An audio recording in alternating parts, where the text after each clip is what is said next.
వేకువ మన్న అక్టోబర్ 17 ఎన్నుకొనుటకు కావలసిన విశ్వాసం.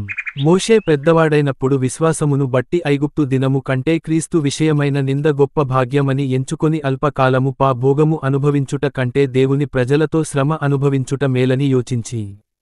హెబ్రీయులకు 11 అధ్యాయం 24-25 వచనం.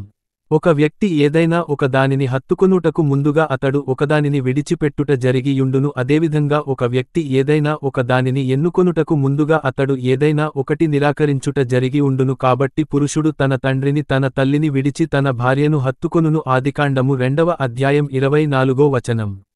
ఇటువంటి తిరస్కారము మరియు ఎన్నుకొనుటకు పక్వస్థితిని చూపుచున్నవి సాధారణంగా ప్రజలు తమ పంచేంద్రియములు తుమ్ములు ఏ విధముగా పూరికొల్పునో ఆ విధముగానే ఎన్నిక బాధలు శ్రమలు మొదలగు వాటిని నిరాకరించి ఐశ్వర్యము ఘనత మహిమ ప్రశంస స్థానము అధికారము శక్తి మొదలగు వాటిని ఎన్నిక చేయను. విశ్వాసము గల ఒక దైవజనునికి పంచేంద్రియముల కంటే శ్రేష్టమైన మరొక ఇంద్రియము ఉండును, అదే 6వ ఇంద్రియమగు విశ్వాసము. తమ ఆత్మీయ నేత్రములు వెలిగింపబడిన వారు మాత్రమే విశ్వాసమును బట్టి మోషే ఎన్నుకొనిన దానిని ఎన్నుకోనాగలరు. సత్యము నిమిత్తము మరియు క్రీస్తు నిమిత్తము మనమెన్నుకొనినది లోకమునకు వెర్రితనముగా కనిపించవచ్చును, అయితే దేవుడు వెర్రితనము మనుష్య జ్ఞానము కంటే జ్ఞానము కలది. మోషే లోకసామ్రాజ్యము నందు ఉన్నత స్థానమును నిరాకరించి ఆ రాజ్యములోని బానిసలతో శ్రమననుభవించుటను ఎన్నుకొనేను. తమ్ము బలవంతపరచబడినప్పుడు కొందరు శ్రమలకు అప్పగించుకొనవచ్చును గాని ఈ విధముగా ఒకరు శ్రమలను ఎన్నుకొనుటకు గొప్ప విశ్వాసము అవసరమైయున్నది.